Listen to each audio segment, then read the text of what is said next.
दोस्तों, स्वागत है आप सभी का इस वीडियो में। मैं हूं मयूर मोगरे। इंडियन और चाइनीज सोल्जर्स के बीच में गालवान वैली के पास बहुत ही बुरी तरीके का क्लैश हमें देखने को मिला है और जो न्यूज निकल कर आ रही है उसके मुताबिक 20 इंडियन सोल्जर्स वीर गति को प्राप्त हुए हैं।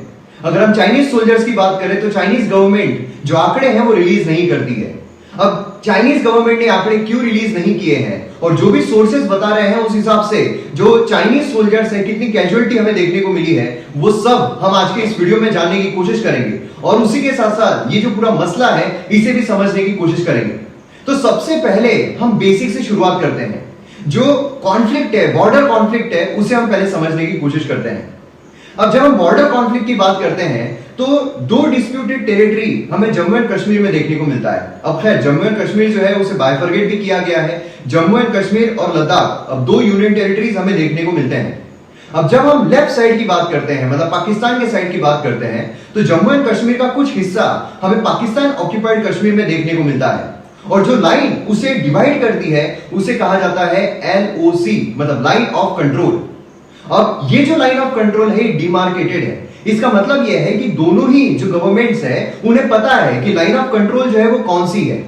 अब जब हम राइट साइड की बात करते हैं, मतलब जो चाइनीज साइड है उसकी बात करते हैं, डिस्प्यूटेड टेरिटरी है उसे अक्साई चीन एरिया कहा जाता है। अब इस अक्साई चीन वाले एरिया को डिवाइड करने वाली जो लाइन है उसे कहा जाता है LAC, मतलब लाइन ऑफ एक्चुअल कंट्रोल।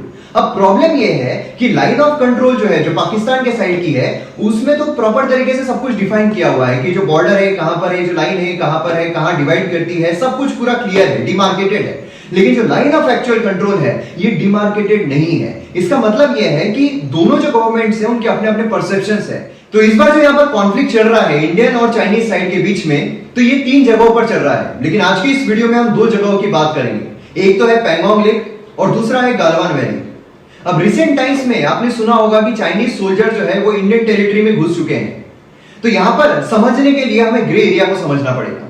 अब देखिए जो LAC है, जैसा मैंने आपको कहा है कि LAC जो है वो एक डिस्प्यूटेड जोन में चलती है, एक डिस्प्यूटेड लाइन के तौर पर चलती है जहां पर दोनों ही गवर्नमेंट जो है वो एक दूसरे के क्लेम के साथ सहमत नहीं है। तो अब ऐसे सिनारियों में हमें कुछ पॉइंट्स देखने को मिलते हैं। अब ये पॉइंट आप यहां पर पिक्चर में देख सकते हो। अब यहां पर जो इंडियन गवर्नमेंट है वो क्लेम करती है कि हमारा जो टेरिटरी है वो फिंगर 8 तक है, लेकिन जो चाइनीज गवर्नमेंट है वो क्लेम करती है कि हमारी जो टेरिटरी है, लाइन ऑफ एक्चुअल कंट्रोल है, वो फिंगर 2 तक है। अब यहां पर जो फिंगर 2 से लेकर फिंगर 8 तक का एरिया है इसे कहा जाता है ग्रे एरिया। कभी कभार ऐसा होता है कि यहाँ पर चाइनीज ट्रूप जो है वो पेट्रोलिंग के लिए आ जाते हैं और इस टेरिटरी में घुस जाते हैं और इसी के चलते आपने सुना होगा नॉर्मली यहाँ पर जो प्रॉब्लम्स है वो चलते रहते हैं। लेकिन इस बार ये जो कॉन्फ्लिक्ट है वो बहुत ज्यादा हो गया। अब जब यहाँ पर घुसपैठ की बात की जा रही है तो ऐसा कहा जा रहा है कि जो चाइनीज सोल्जर्स है वो फिंगर 5 तक आ चुके थे। अब फिंगर 5 तक आने के बाद यहाँ पर इंडियन सोल्जर्स है उन्होंने कहा कि चाइनीज सोल्जर्स यहाँ पर घुसपैठ करने की कोशिश कर रहे हैं और भारत में घुसने की कोशिश कर रहे हैं और इसी के चलते यहाँ पर कॉन्फ्लिक्ट जो है पैंगोंग लेक के पास काफी ज्यादा हो गया। और पैंगोंग लेक जो है ये भी डिस्प्यूटेड जोन में आता है। यहाँ पर जो दोनों साइड से उन्होंने ये कोशिश की कि ये जो यहाँ पर प्रॉब्लम चल रहे हैं इसे सॉल्व किया जाए, पीसफुली सॉल्व किया जाए। और इसीलिए दोनों ही साइड से हमें जो स्टेटमेंट्स है वो देखने को मिल रहे थे कि जो यहाँ पर कॉन्फ्लिक्ट चल रहे हैं उसे यहाँ पर पीसफुली सॉर्ट आउट करने की कोशिश की जा रही है, डिप्लोमेटिकली सॉर्ट आउट करने की कोशिश की जा रही है।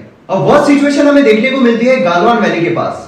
अब दोस्तों अगर देखा जाए तो पैंगोंग लेक का जो एरिया है वो स्ट्रेटेजिकली इतना इंपॉर्टेंट नहीं है चाइनीज गवर्नमेंट के लिए जितना कि गालवान वैली का एरिया है। अब ऐसा क्यों?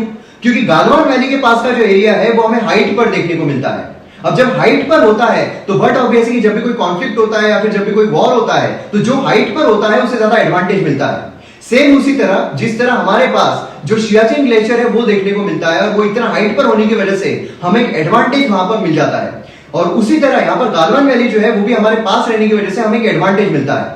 लेकिन जो चाइनीज गवर्नमेंट है, चाइनीज सोल्जर्स है, वो चाहते हैं कि जो गालवान वैली का एरिया है वो उनके कब्जे में आ जाए, जिससे कि हाइट पर अगर वो चले जाते हैं, उनके ट्रूप चले जाते हैं तो उन्हें एक एडवांटेज यहां पर मिल जाएगा। अब जो गालवान वैली के पास कॉन्फ्लिक्ट चल रहा है उसका एक कारण ये भी बताया जा रहा है कि इंडियन गवर्नमेंट जो है वो वहां पर एक रोड बिल्डअप कर रही है जिसका नाम है दौलत बेग ओल्डी रोड। अब ये जो रोड है अगर ये बन जाता है तो इंडिया को स्ट्रेटेजिकली काफी ज्यादा एडवांटेज मिलेगा, क्योंकि जो ट्रूप्स है, जो भी यहाँ पर चीजें हमें चाहिए होती है वो फटाफट वहां तक पहुंच जाएगी। और चाइनीज गवर्नमेंट ये नहीं चाहती है। और इसी वजह से गालवान वैली के पास वो ज्यादा कॉन्फ्लिक्ट जो है वो क्रिएट करने की कोशिश कर रही है, जिससे कि अगर उसका कब्जा उनके पास आ जाता है तो ये जो रोड है इसका भी कंस्ट्रक्शन वो रोक सकते हैं। अब इंडियन गवर्नमेंट जो है वो बोल रही है कि जो ये रोड है इसका कंस्ट्रक्शन 2020 तक कंप्लीट कर दिया जाएगा।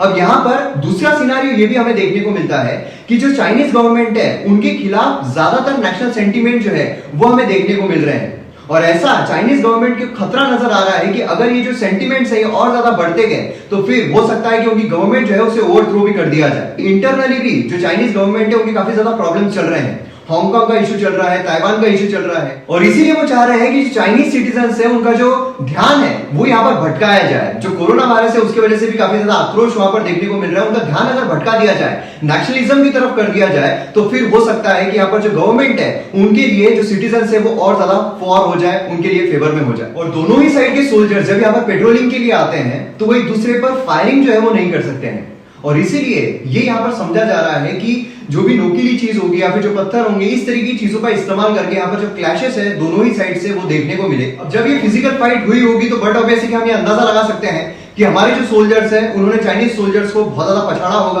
और जो कैजुअलिटी है वो चाइनीज साइड पे बहुत ज्यादा हुई होगी। इंडियन साइड से अगर देखा जाए, क्योंकि इंडियन साइड जो है, इंडियन गवर्नमेंट जो है ट्रांसपेरेंसी यहाँ पर रखती है, तो उसी के चलते यहाँ पर इंडियन साइड से देखा जाए तो अब तक यहाँ पर ये पता लगा है कि हमारे जो 20 सोल्जर्स हैं वो वीर गति को प्राप्त हुए हैं। वही अगर हम चाइनीज साइड की बात करते हैं तो चाइनीज गवर्नमेंट कभी भी अपने आंकड़े जो है वो बाहर नहीं निकालती है, तो चाइनीज गवर्नमेंट ने ये नहीं कहा है कि उनकी तरफ से कितनी कैजुअलिटी हुई है, लेकिन जो चाइनीज साइड के जो मीडिया वाले हैं, जो रिपोर्टर्स हैं, उनकी तरफ से ये बोला जा रहा है, उनकी तरफ से ट्वीट आ रहे हैं कि चाइनीज गवर्नमेंट शायद इसीलिए अपनी जो कैजुअलिटी है वो नहीं बता रही है क्योंकि जो लोग हैं, जो सिटीजन्स है, उनके अंदर आक्रोश है वो पैदा ना हो जाए। तो एक गुडविल जेस्चर है चाइना की तरफ से, ऐसा उनके जो रिपोर्टर्स है उनका मानना है।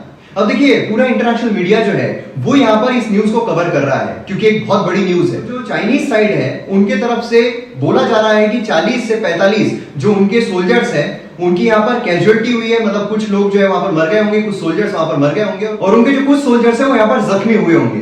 तो इस तरीके से एट प्रेजेंट सिचुएशन जो है वो हमें देखने को मिल रही है। अब इंटरनेशनल सिनारियो में अगर देखा जाए तो चाइनीज गवर्नमेंट जो है वो इंडिया को ही ब्लेम कर रही है। तो ऐसे सिनारियो में जहां पर पूरा इंटरनेशनल मीडिया इस चीज को कवर कर रहा है तो बहुत जरूरी है कि हमें यहाँ पर अपना एक फर्म स्टेप जो है वो लेना पड़ेगा, एक फर्म डिसीजन यहाँ पर लेना पड़ेगा, जिससे कि पूरे वर्ल्ड को ये समझ में आ जाए कि इंडिया जो है वो कमजोर नहीं है। तो यहाँ पर एक्शन लेने की बहुत ज्यादा जरूरत है, क्योंकि हम यहाँ पर अगर एक्शन नहीं लेंगे तो यहाँ पर ऐसा हो सकता है कि इंटरनेशनल मीडिया में दो एशियन कंट्रीज के बीच में जो यहाँ पर कॉन्फ्लिक्ट हुआ है, दो एशियन पावर के बीच में जो यहाँ पर इंटरनेशनल मीडिया इस चीज को कवर कर रहा है, तो यहाँ पर चाइना जो है उसे यहाँ पर ज्यादा पावरफुल माना जाएगा। तो इसीलिए हमें यहाँ पर बहुत जरूरी है कि एक फर्म अगर हम यहाँ पर डिसीजन लेते हैं, एक फर्म निर्णय लेते हैं, तो यहाँ पर बहुत सारी चीजें, बहुत सारा सिनारियो इंटरनेशनल ग्राउंड में, इंटरनेशनल डिप्लोमेसी में चेंज हो सकता है, क्योंकि बहुत सारी ऐसी कंट्रीज है जो चाइना के अगेंस्ट में है, और अगर उन्हें परमानेंटली चाइना के अगेंस्ट में करना है तो यहाँ पर इंडिया को एक अच्छा रुख अपनाना पड़ेगा और एक फर्म डिसीजन के साथ आगे बढ़ना पड़ेगा। अब रही बात चाइनीज प्रोडक्ट को बैन करने की, तो क्या हम उस चीज को कर सकते हैं, क्या नहीं कर सकते हैं, इस पर मैं एक सेपरेट वीडियो जो है वो लेकर आऊंगा।